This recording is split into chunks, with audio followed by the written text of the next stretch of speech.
Welcome to star play.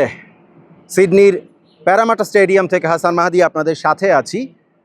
আজকের ম্যাচে AFC women's Asian কাপের গ্রুপ পর্বের দ্বিতীয় ম্যাচে বাংলাদেশ দল নর্থ কোরিয়ার কাছে 5-0 গোলে হেরেছে। যদি আপনি ফিফা র্যাঙ্কিংটা দেখেন তাহলে অবশ্যই দুটা দলের শক্তির তারতম্যটা মোটামুটিভাবে স্পষ্ট হয়ে যাবে, কারণ ফিফা র্যাঙ্কিংয়ে নর্থ কোরিয়া 9 নাম্বার, বাংলাদেশ তাদের চেয়ে 103 ধাপ নিচে আছে। তার মানে বোঝাই যাচ্ছে যে কার সাথে কার টক্কর, একটা অসম শক্তির লড়াই। 5 গোলে বাংলাদেশ দল ম্যাচটা হেরেছে। কোথায় হেরেছে, কেন হেরেছে, সেই বিষয়টা আমরা একটু বিশ্লেষণ করে দেখতে চাই।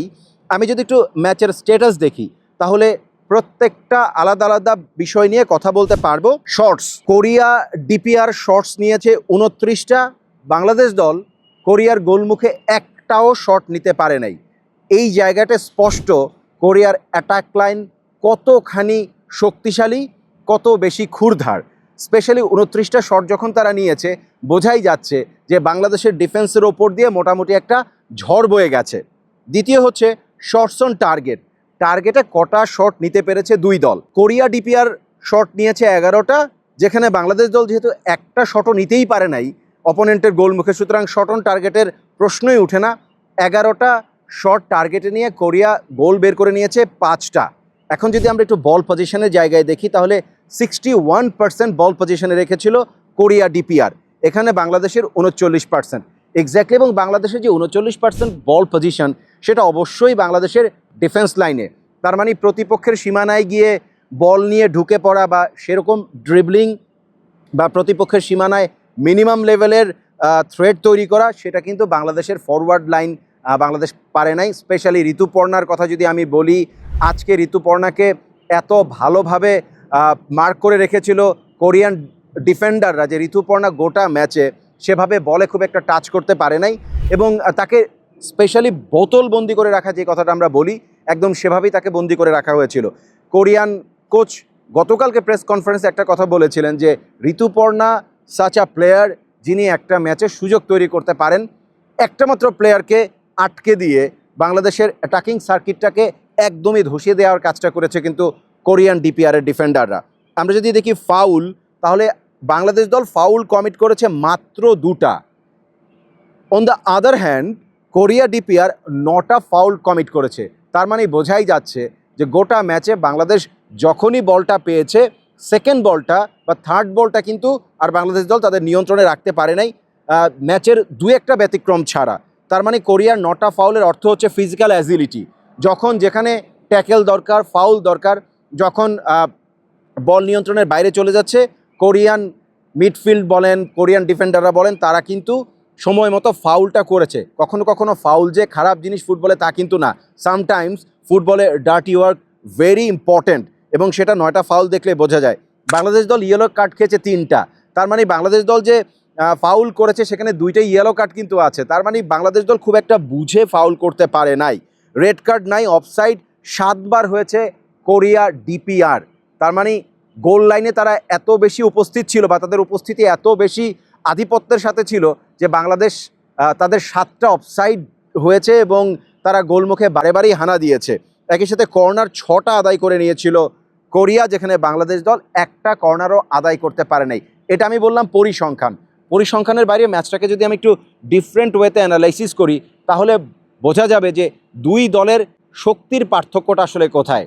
শক্তির পার্থক্যের তুলনায় পার্থক্যটা হচ্ছে এক্সপিরিয়েন্সের, পার্থক্যটা হচ্ছে এবিলিটির।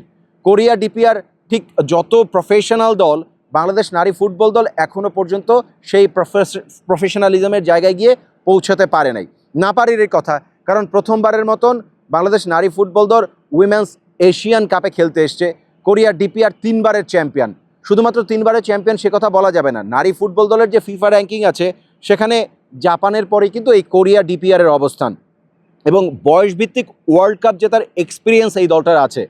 এটা আমরা বলতে পারি। লম্বা একটা সময়ে আপনার ব্যান্ড ছিল এই দলটা।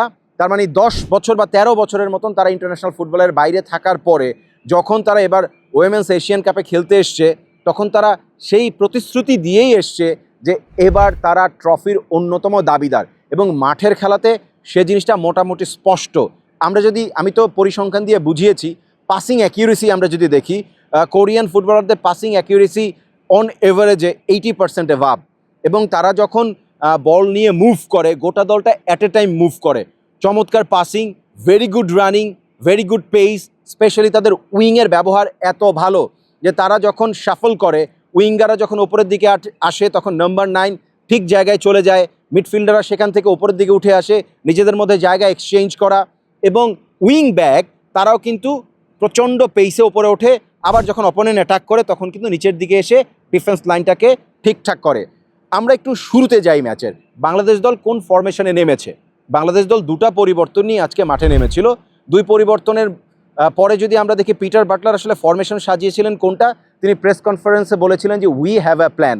তার প্ল্যানের অংশ ছিল হচ্ছে তিনি চায়নার মতন আল্ট্রা ডিফেন্সিভ ফুটবল দিয়ে কিন্তু আজকের ম্যাচটা শুরু করে নাই। আজকের ম্যাচটা তিনি শুরু করেছিলেন 4 ম্যান ব্যাকলাইন, তার উপরে 2 জন পিভোটাল মিডফিল্ডার, তার উপরে 3 জন, এবং একদম সামনে একটা নাম্বার 9 রেখেছিলেন। তবে সেই number 9 most of the time ডিফেন্সের কাজে ব্যস্ত ছিল। তার মানে বাংলাদেশে আসলে basically double layer defence line হয়েছিল। বাংলাদেশের খুব বেশি ফুটবলারকে ম্যাক্সিমাম টাইমই মানে ডিফেন্সের কাজেই ব্যস্ত থাকতে হয়েছে, তারা উপরের দিকে খুব একটা অ্যাটাকে যেতে পারেনি।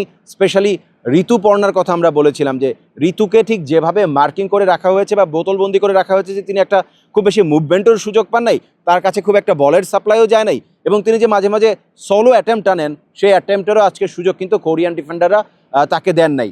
সুতরাং এখানেই বোঝা যায় দুটা দলের শক্তির পার্থক্য কোন জায়গায়। আমি ফিজিক্যাল এবিলিটির কথা বলেছি, physically they are very tough.